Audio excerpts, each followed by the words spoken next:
Indonesia terserah. Jadi begitu banyak sekali muncul hashtag atau tagar yang mengisikan tentang Indonesia terserah. Dimana mungkin itu salah satu simbolis atau suatu hal ungkapan tentang kekecewaan para tim medis terhadap masyarakat Indonesia. Kenapa bisa seperti itu? Ya, Indonesia terserah itu berkonotasi kepada terhadap masyarakat yang tidak peduli dengan COVID-19 tentang protokol kesehatan yang dianjurkan dalam PSBB yang diterapkan oleh pemerintah. Kalau kita fair-fairan saja, kalau kita buka-bukaan tentang tanpa harus kita tutup-tutupi, banyak sekali masyarakat Indonesia yang tidak peduli tentang kesehatan ataupun protokol PSBB yang diterapkan. Banyak dari mereka yang keluar tidak menggunakan masker, kok tidak sesuai dengan protokol yang dianjurkan. Kita tidak usah memikir jauh-jauh menggunakan sarung tangan, hand sanitizer, menggunakan masker saja sudah cukup banget untuk masyarakat Indonesia. Kenapa? Bukannya menjelekan bangsa sendiri, tetapi itu kenyataannya. Dari social distancing hingga physical distancing tidak diterapkan, dan masker tidak digunakan. Oke, mungkin ada beberapa banyak yang menggunakan masker. Apakah physical distancing dan social distancing diterapkan? Banyak tidak. Seperti kejadian di McD kemarin belum lama, di McDonald sana ada penutupan McDonald tersebut, terjadi kerumunan massa, di mana tidak dianjurkan pemerintah. Pemerintah menganjurkan maksimal itu berkumpul di tempat umum 5 orang. Dan harus ada physical distancing dan social distancing dan menggunakan masker. Dan boleh keluar rumah ketika ada kebutuhan yang sangat penting. Nah, ini gua rasa nggak penting ngumpul-ngumpul seperti itu. Mungkin untuk story medsos atau gimana. Lalu di bandara yang banyaknya orang yang memanfaatkan situasi untuk bisa keluar kota, hingga tidak mementingkan social distancing, masker mereka menggunakan. Walaupun di bandara itu, semua dicek ya. Tentu itu menimbulkan suatu potensi yang besar untuk rantai virus tersebut semakin tersebar nantinya. Bukan hanya itu aja. Kalian lihat nggak sih, petugas dari aparat kepolisian maupun TNI sudah berjuang mati-matian untuk melakukan himbauan, membubarkan massa yang masih berkumpul-kumpul. Kita malam ini melaksanakan patroli gabungan di wilayah hukum Polda Metro Jaya. Semoga berjalan aman, lancar, dan gak ada kejadian apa-apa. Amin. Tetap semangat, maju terus. Agar kota Jakarta selalu kondusif, terutama selama PSBB ini. Yes, mantap, semangat. Bubar Pak, bubar.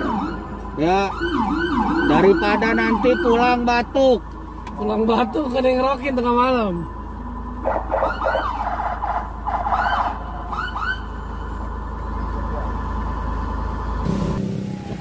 Masih aja di tengah PSBB, masih aja pada kumpul-kumpul.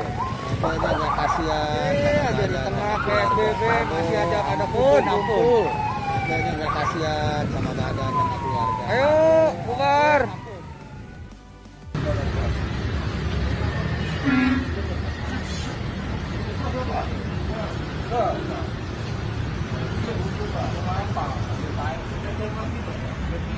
Dia tahu aturan Mas.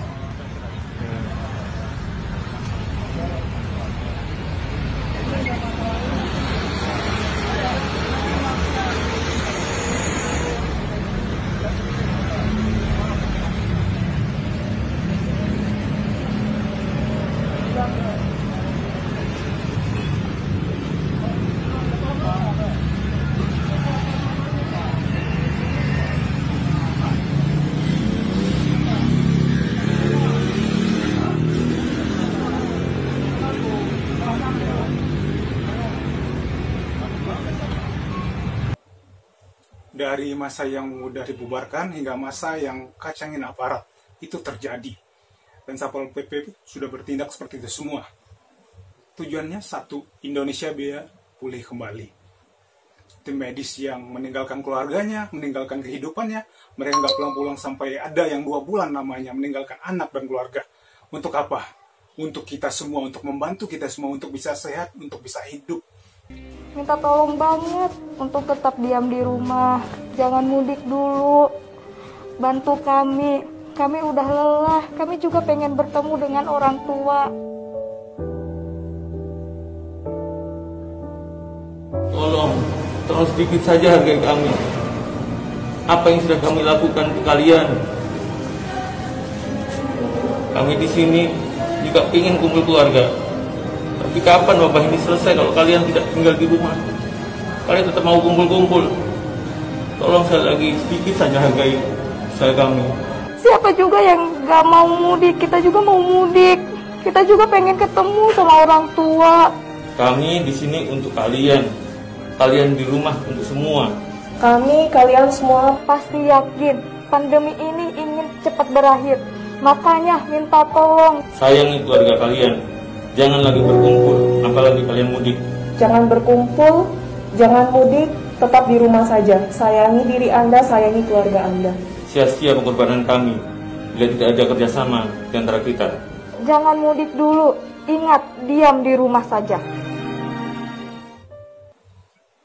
Makanya muncullah Indonesia terserah. Ya terserah kalau berisi seperti ini, ya terserah saja sih. Kita bukannya pesimis. PSBB kini hanya suatu formalitas yang sepertinya hanyalah pemanis di tengah COVID yang ada. Bukan suatu hal yang ditindak keras, tapi hanya himbauan-himbauan saja. Itu sangat berbahaya. Apa perlu seperti di Amerika, yang dimana mereka yang disembuhkan hanya orang-orang yang terpilih saja. Dan seperti di Jepang, orang tua tidak bisa diselamatkan dari COVID, tetapi orang-orang yang masih muda diselamatkan oleh COVID. Apa harus seperti itu Indonesia? Tidak kan? Kita bangsa yang kuat. Kita bangsa yang dimana peduli dengan sesama. Jangan sampai hal seperti itu. Andaikan ini terjadi terus-menerus. Bayangin deh, COVID ini bisa bertahan setahun ke depan atau 2 tahun ke depan. Bukan soal tentang tim medis yang berjuang mati-matian. Semuanya berantakan. Mulai dari ekonomi jadi krisis, banyak orang kehilangan lapangan pekerjaan, banyak yang di PHK. Banyak lapangan pekerjaan tutup, sistem pendidikan menjadi terganggu. Tidak ada kumpul-kumpul lagi nantinya. Para musisi mungkin akan menghilang mata pencariannya secara perlahan. Bisnis traveling hilang, bisnis makan, kafe atau tempat perkumpulan hilang juga. Sekarang mungkin kalian masih punya uang. Kedepannya apakah kalian masih punya uang dalam kondisi seperti ini? Lalu masih banyak yang mengatakan ngeyel ini konspirasi, elit global, dan macam-macam lah. Kita jangan berbicara kalau belum ada datanya atau faktanya. Bisa saja ini merupakan senjata biologis, bisa kan? Tapi kan ini bisa saja hanya menduga-duga tanpa ada bukti atau data yang benar. Siapa pelakunya? Itu orang-orang yang gila yang menurut gue yang berani mengorbankan banyak nyawa untuk satu kepentingan. Jika benar, konspirasi lah bahwa penyakit ini sama dengan DBD, sama dia, sama seremnya. Kalau bisa seremnya, kita itu negara tropis yang dimana malaria ataupun DBD sering terjadi. COVID ini memang semakin menghancurkan situasi kesehatan yang ada di negeri ini. Kalau misalnya ini penyakit yang ringan, kita nggak usah mikirin sakit-sakit yang benar. Sumber kesembuhan pertama adalah di pikiran kita. Tetapi, kalau penyakit ini memang main-main, nggak perlu dong sampai petugas menggunakan APD. Nggak perlu dong petugas rela berjuang mati-matian dan sampai banyak yang gugur tim medis kita. Kalian pikir, pakai logika kalian. Banyak yang protes mengenai tempat ibadah tutup, kenapa? Bandara dibuka dan lain-lain. Ingat, bandara dibuka untuk kebutuhan kalau harus keluar kota. Untuk menyambung hidup tentunya. Tapi bukan soal tentang ibadah. Ibadah bisa di rumah aja menurut gua. Nggak harus mengumpul dengan kondisi seperti ini. Memang kalau bisa di tempat ibadah langsung.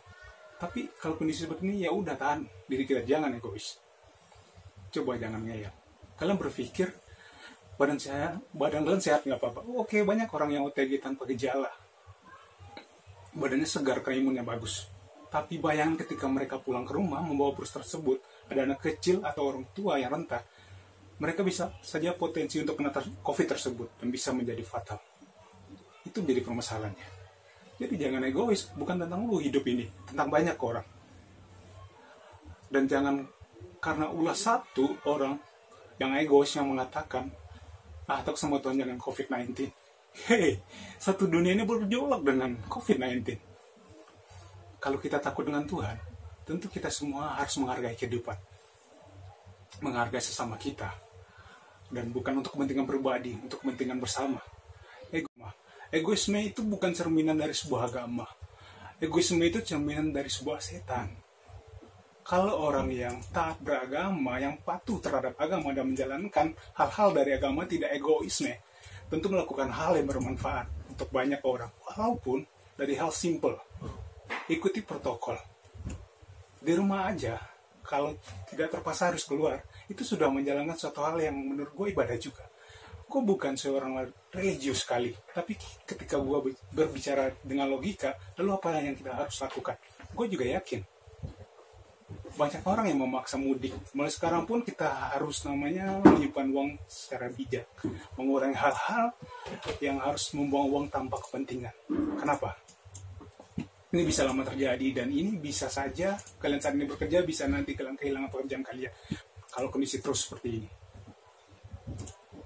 Mulai sekarang coba belajar yang namanya desain, editing video, foto, dan lain-lain untuk memulai bisnis di web internet yang tersedia. Bagaimana kita membangun uang di internet? Kenapa? Ini bisnis kedepannya mungkin lebih menjanjikan, dan ini lebih aman dibanding dengan harus tentang berjualan dan lain-lain. Karena dalam kondisi seperti itu mungkin banyak sekali orang yang bangkrut ataupun anjlok nantinya. Mall dibuka diserbu, pasar ataupun toko-toko dibuka diserbu dengan keramaian orang yang nggak punya otak menurut gua. Kita perlu di rumah aja. Gue selama di 2 bulan ini di rumah aja. Gue nggak keluar dan gak jalan-jalan. Gue keluar hanya untuk kerjaan yang penting gitu. Cuma sekali-sekali doang. Gue menahan diri gue. Walaupun semua kita bosan, gue mengisi waktu luang gue dengan bikin konten, baca buku, dan gue bekerja di rumah. Tidak maksa untuk jalan-jalan dan berkumpul-kumpul. Walaupun di sekitar gue masih banyak yang kumpul-kumpul, dan gue gak mau merusak keadaan yang ada. Bagaimana ketika ada lubang, jangan dihancurkan lubang tersebut semakin besar. Kita tutup lubang itu secara perlahan. Walaupun itu hal kecil, tapi kita lakukan hal itu terus-menerus. Ini harus kita lakukan. Untuk generasi Indonesia, ini penting. Karena banyak sekali, karena generasi muda yang nongkrong, banyak sekali yang mereka berteriak. Seorang kreator mengatakan, biasa aja tentang COVID. Itu bodoh banget menurut gue. Ketika berbicara di publik, bukan menjadikan hal yang mengajak, tapi ini merusak. Harus diperhatikan ini semua. Lalu ada beberapa dikaji oleh pemerintah, banyak dari kita yang mata pencariannya itu hilang. Ketika bisnis-bisnis besar dibuka, seperti minimarket dan lain-lain, namun para toko-toko kelontong ditutup secara paksa. Sedangkan itu usaha pangan. Bagaimana nasib rakyat kecil kita, Pak? Mereka juga butuh haknya. Tidak apa-apa buka, asalkan mereka mengikuti protokol yang ada. Mereka silakan berjualan, asal jangan membuat perkumpulan. Harus diperhatikan, Pak. Rakyat kita juga butuh makan. Bukan berarti ini suatu hal yang memprovokasi, tidak. Ini hanya untuk hal bertukar pikiran, menyampaikan opini saya sendiri. Harapan saya, kalau harapannya mungkin terlalu terkesan so hebat, harapan kita semua pastinya. Tolong jangan pada keramaian-keramaian yang menyebabkan potensi virus itu tersebar. Banyak beberapa tempat yang sebenarnya sudah terkena COVID-19 cuma ditutup-tutupi. Untuk menciptakan suatu hal yang kondusif yang tidak membuat kita merasa ketakutan. Karena masyarakat kita itu katanya bosan dengan informasi COVID-19.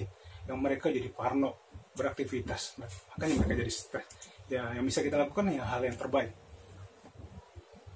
Pusat sudah berjuang, tapi pemerintah yang di bawah-bawah dari pusat ini yang kadang bermain. Atau lambat sistemnya atau bagaimana sehingga banyak orang yang perut lapar yang tidak bisa ditahan. Gua harap lu bisa terlibat dalam hal ini. Kalau begini ceritanya bukan tentang terserah aja. Kita harus perjuangkan hal ini.